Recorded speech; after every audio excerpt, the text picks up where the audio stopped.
magkising. Pag hindi pa kayo nagising, pare-pareho tayong mamamatay sa gutom. Wala nang kwenta kahit taasan ang sweldo ninyo, mga kapulisan. Wala nang kwenta. Tama. Mga anak nyo, pagdating ng araw, kayo na magsisisi. Tama. Sa bayan, kailangan natin ang pulis.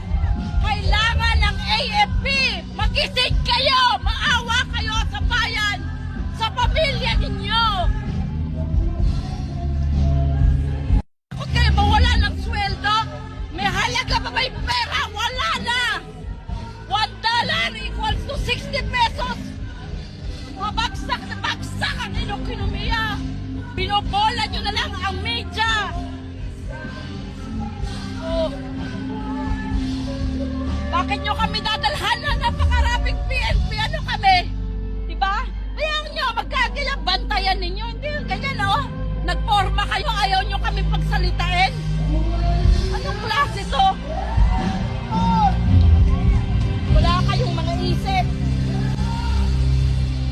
Kung kami lahat papatayin nyo ngayon, bukas kayo. Si Marcos walang utang na loob sa taong bayan. Kaya wala na pag-asa tong bayan na to. Tama. Wala sa sabong na dibdib ko sa nakikita ko. Bakit hindi niyo pabayaan pumunta ang tao dito makinig? Gusto lang namin kumain 3 beses sa araw. Wala na kaming hiniling. Magkaroon na lang yung anak namin ng kinabukasan. Anong buhay to? Kala nyo kami, mapatay nyo ngayon, bukas isusunod kayo ng administrasyong ito.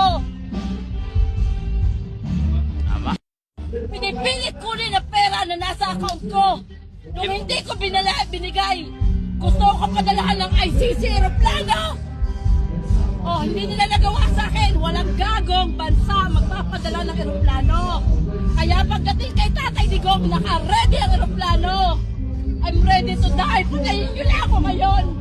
Pero ang kaluluwa ko, ang isip ko, babalik sa bayan na to. Wala na ako ibang bansa. Pilipinas lang.